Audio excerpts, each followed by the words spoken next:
NCP Jamaat সহ প্রায় ১১ দলীয় জোটের যে প্রার্থী নাসিরউদ্দিন পাটোয়ারী এনসিপি নেতা, তার উপরে সকালে ডিম নিক্ষেপ সহ যে ইটপাটকেল নিক্ষেপের ঘটনা ঘটেছে, সেই ঘটনাকে ঘিরে আমরা বিক্ষোভ মিছিলটি দেখতে পাচ্ছি, যেটি নামাজের পরপরই শুরু হয়েছে। ৪টা নাগাদ শুরু হওয়ার কথা ছিল। রাজধানীর শান্তিনগর বাজারের সাথে যে জামে মসজিদটি রয়েছে সেখানে বের হয়েছে ঢাকা ৮ আসনের প্রার্থী নাসিরউদ্দিন পাটোয়ারী, আমরা জানি। এবং সেই ঘটনা ঘিরে প্রায় ৮ থেকে ১০ জন আহত হয়েছেন বলে এমনটাও দাবি করেছেন এনসিপির পক্ষ থেকে। এবং যেহেতু তিনি এনসিপি এবং জামায়াত জোটের মনোনীত প্রার্থী এবং এই আসনেই কিন্তু বিএনপির মনোনীত প্রার্থী মির্জা আব্বাস তিনি নির্বাচন করছেন এবং ত্রয়োদশ সংসদ নির্বাচন ঘিরে যে উত্তেজনাকর পরিস্থিতির সৃষ্টি হয়েছে, আমরা একটু বলে রাখতে চাই যে এই যে ঢাকা ৮ আসন, যে আসনটিতে ঘিরে এই উত্তেজনাকর পরিস্থিতির সৃষ্টি হয়েছে, সেই আসনেই কিন্তু নির্বাচন করার কথা ছিল শরীফ ওসমান হাদির ইনকিলাব মঞ্চের, এবং তিনি স্বতন্ত্র নির্বাচন করার কথা ছিল, যিনি গুলিবিদ্ধ হয়ে মৃত্যুবরণ করেছেন।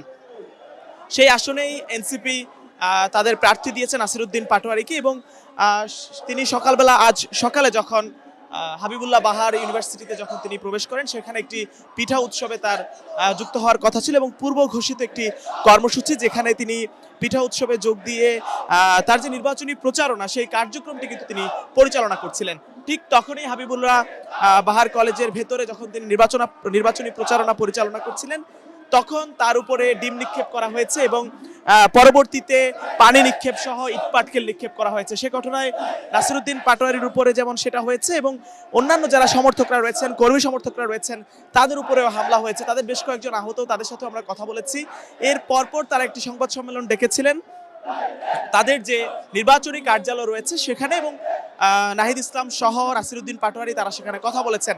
এবং যেটা দায়ী করা হচ্ছে যে বিএনপি চেয়ারম্যান তারেক রহমানের সম্মতিতে এই হামলাটি হয়েছে এবং সেখানে মির্জা আব্বাসের যারা সমর্থকরা রয়েছেন, ছাত্রদল যুবদল সহ, তারাই এই হামলাটি করেছেন, এমনটা অভিযোগ করা হচ্ছে। আমরা দু একজনের সাথে একটু কথা বলতে চাইবো, সেখানে আসলে তারা কি বলছেন। এই যে মিছিলটি নিয়ে সকালে যে হামলাটি হয়েছে, সামনের নির্বাচনী পরিবেশকে বাধাগ্রস্ত করছে কিনা, পরপর এই বাধা দেয়া বা নির্বাচনী কার্যক্রম নিয়ে কি বলার আছে?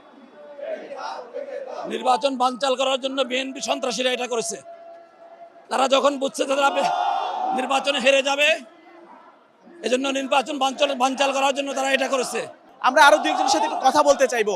এই যে হামলার ঘটনা, সেই ঘটনাকে ঘিরে আপনাদের অবস্থানটা একটু জানতে চাইবো। এবং এই যে গতকাল আরিফুল ইসলাম আদিবের নির্বাচনী প্রচারণায় হামলার ঘটনা ঘটেছে, আজকে এখানে ঘটেছে, এনসিপি জামায়াত জোটের প্রার্থীদের উপরে, সেই বিষয়টি নিয়ে কি বলার আছে? এই হামলা আমরা তীক্ষ্ণ ঘৃণাভাবে প্রত্যাখ্যান করি। তাদের এই নিঃসঙ্গ হামলা, এর আগেও তার উপরে ডিম মারা হয়েছে, ময়লা পানি ফেলা হয়েছে এবং একইভাবে আজকে আবার সেই একই ধরনের হামলা করা হয়েছে। এই দ্বারা বোঝা যায় যে তারা আসলে নির্বাচনকে বানচাল করার জন্য এবং পরাজয়কে তারা নিশ্চিত মনে করেই তারা এই ধরনের হামলা করে যাচ্ছে। আমরা এর তীব্র নিন্দা জানাই এবং তাদের এই ফ্যাসিস্ট আচরণ সারা বাংলাদেশে দেখা যাচ্ছে। তাদের এই যেখানেই আমাদের গণসংযোগ হচ্ছে সেখানেই তারা বাধা দেওয়ার চেষ্টা করছে। এদের চিহ্নিত, এদের ছাত্রত্ব নাই এবং এরা আসলে ছাত্রত্ব যাদের নাই তারা এই ধরনের বুড়াদের দিয়ে আসলে এই ছাত্রদল গঠিত। আমরা এই বুড়াদের ছাত্রদলের নেতৃত্বের কারণে আজকে এই ধরনের সমস্যা হচ্ছে। আমরা দেখছি এখানকার যারা জামায়াত এবং এনসিপির যারা কর্মীরা রয়েছেন, তারা এই বিক্ষোভ মিছিলটি নিয়ে বের হয়েছেন। এবং আমরা জানি যে এর আগে 23 জানুয়ারি যখন নাসিরউদ্দিন পাটোয়ারী নির্বাচনী প্রচারণা পরিচালনা করছিলেন, ঠিক তখনও কিন্তু তার উপরে এমন ডিম নিক্ষেপের ঘটনা ঘটেছে বা ময়লা পানি ফেলার ঘটনা ঘটেছে। আমরা জানাচ্ছিলাম এনসিপি নেতা নাসিরউদ্দিন পাটোয়ারী এবং ত্রয়োদশ সংসদ নির্বাচনে ঢাকা ৮ আসনের যিনি এনসিপি জামায়াত সমর্থিত 11 দলীয় জোটের যিনি প্রার্থী, তার উপরে হামলার ঘটনায় যে বিক্ষোভ মিছিল চলছে সেখান থেকে সর্বশেষ।